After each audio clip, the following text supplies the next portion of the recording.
আমার স্বামী পারে না, তাই আমি অন্য পুরুষের কাছে যাই। এ বিষয়ে আমার স্বামী কোনোভাবেই মানতে পারে না। কিন্তু আমার প্রিয় করার আছে, আমিই বা কি করতে পারি? প্রত্যেকটা মানুষেরই তো ক্ষুধা আছে বন্ধুরা। তারপরে কি হলো এ বিষয়ে জানতে হলে সম্পূর্ণ ঘটনাটি দেখুন। বন্ধুরা, আপনাদের বিশেষ একটি অনুরোধ করি, আমাদের চ্যানেলটিকে সাবস্ক্রাইব করুন এবং কমেন্ট করে জানিয়ে দিন আপনি কোন ধরনের গল্প পছন্দ করেন। বন্ধুরা, চলুন আর দেরি না করে গল্পটি শুরু করি। ইন্টার পাশ করার পর মার বিয়ে হয়ে যায়। তবে বিয়ের আগে ঘটে যায় এক দুঃখজনক ঘটনা। মায়ের সঙ্গে একজনের সম্পর্ক ছিল। মা সম্পর্কের কথা গোপন করেননি। তিনি বাবা মাকে অর্থাৎ আমার নানা নানিকে বলেছিলেন। নানি সম্পর্ক মেনে নিয়েছিলেন, কিন্তু নানা মেনে নেননি। বরঞ্চ তিনি ক্ষেপে গিয়ে তাড়াহুড়ো করে অন্য একজনের সাথে অর্থাৎ আমার বাবার সাথে মায়ের বিয়ে ঠিক করলেন। মা স্বাভাবিক কারণেই নানার পছন্দের ছেলেকে বিয়ে করতে রাজি হলেন না। নানিও রাজি হলেন না। কিন্তু নানা ধমক দিয়ে নানিকে চুপ করালেন আর মাকে ডেকে বললেন, তুই কি তোর মাকে ভালোবাসিস? মা বললেন, বাসি।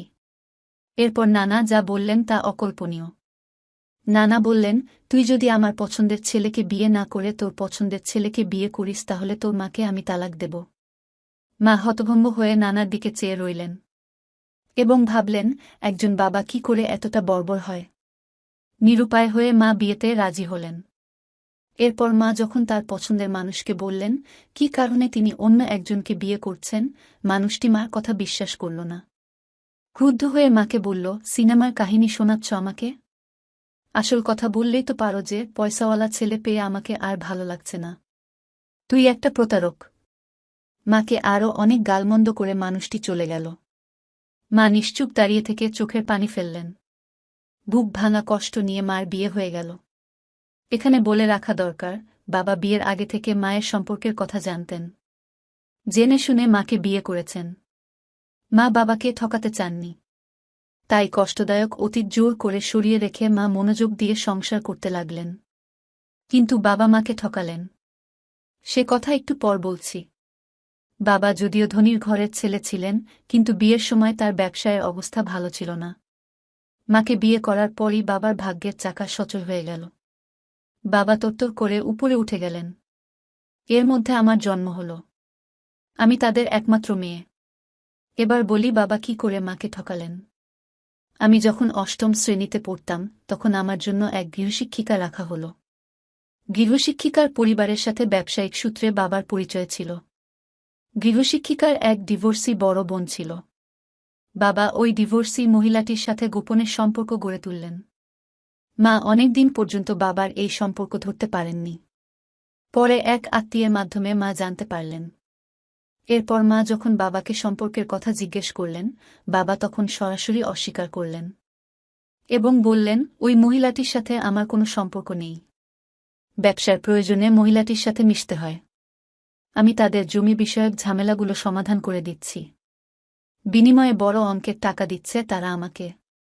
কিন্তু মা যখন প্রমাণসহ বললেন তাদের কোথায় কোথায় দেখা গেছে এবং কী অবস্থায় দেখা গেছে, তখন বাবা নিজের দোষ ঢাকার জন্য রেগে গিয়ে মাকে বললেন, তুই যদি শরী বিক্রি করেও প্রতি মাসে 1,00,000 টাকা এনে দিতে পারিস তাহলে ওই মহিলার সাথে মেলামেশা বন্ধ করে দেব, আর না পারলে একদম চুপ থাকবি।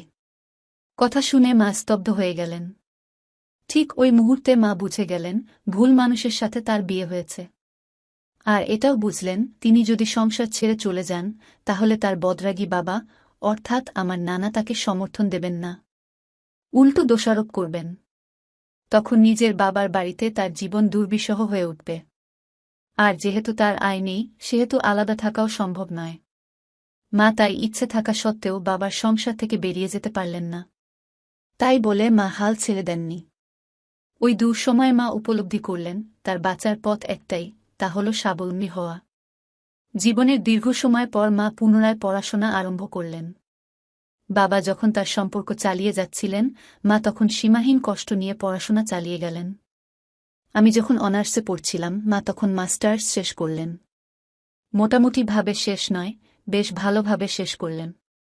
তারপর চাকরিতে ঢুকলেন। মায়ের পড়াশোনা নিয়ে বাবার আপত্তি ছিল না, কিন্তু চাকরি করার ব্যাপারে বাবা ঘোরতর আপত্তি করতে লাগলেন। তিনি কোনোভাবে মাকে চাকরি করতে দেবেন না। আর মাও চাকরি ছাড়তে নারাজ।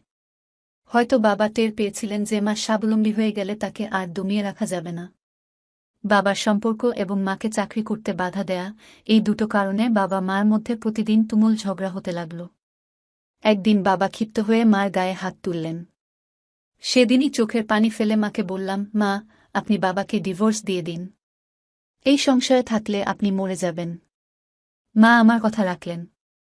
এবার বাবার সংসার থেকে বেরিয়ে যেতে মা ভয় পাননি। কারণ মা তখন আয় করছেন।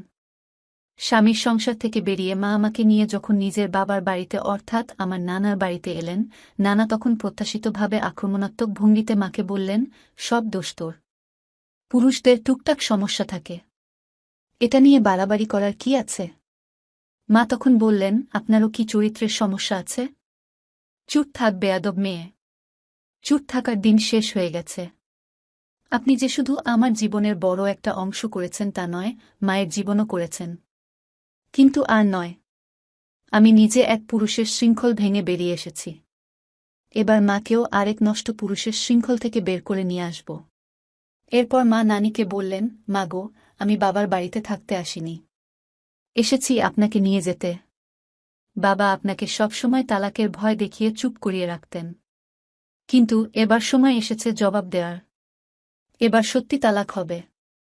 তবে আপনি বাবাকে তালাক দেবেন। কথাগুলো শুনে নানা হতবাক হয়ে গেলেন। সর্বস্ব হারানো মানুষের মতো তার মুখ ফ্যাকাশে হয়ে গেল। আমি, মা এবং নানি যখন ঘর থেকে বেরিয়ে যাচ্ছিলাম, নানা তখন বাচ্চাদের মতো হাউমাউ করে কাঁদছিলেন। এবার আসি বাবার প্রসঙ্গে। মার সাথে ডিভোর্স হয়ে যাওয়ার পর বাবা ওই মহিলাকে বিয়ে করলেন। প্রথম প্রথম বাবার নতুন সংসার বেশ ভালো যাচ্ছিল। কিন্তু বছর না পেরুতেই শুরু হল বাবার পতন। ব্যবসায় একের পর এক মার খেতে লাগলেন এবং মোটা অঙ্কের ঋণে জর্জরিত হয়ে গেলেন। আর্থিক সংকট যখন দেখা দিল, তখন বাবার দ্বিতীয় সংসারেও সংকট দেখা দিল। ঝগড়া বিবাদ হতে হতে একসময় তাদের সংসার ভেঙে গেল। ঋণ পরিশোধে ব্যর্থ হওয়াতে ব্যাংক বাবার অবশিষ্ট সম্পত্তি বাজেয়াপ্ত করল এবং তার নামে মামলা দিল। বাবাকে যেদিন পুলিশ গ্রেফতার করেছিল তার আগের দিন রাতে বাবা মার কাছে ক্ষমা চাইতে এসেছিলেন। মা কিছু বলেননি, শুধু চুপচাপ দাঁড়িয়েছিলেন। বাবা ঘরে ঢোকেননি। হাত জোর করে ক্ষমা চেয়ে দরজা থেকেই চলে গিয়েছিলেন। যাওয়ার আগে বাবাও নানার মতো হাউমাউ করে কেঁদেছিলেন। মায়ের জীবন থেকে যে দুটো জিনিস শিখেছি তা হল, ১. দুঃসময়ে হাল ছেড়ে দিতে নেই। ২. মেয়েদের জীবনে বিয়ের চেয়ে গুরুত্বপূর্ণ হল স্বাবলম্বী হওয়া। আর আমি তাই হব, ঠিক মায়ের মতো।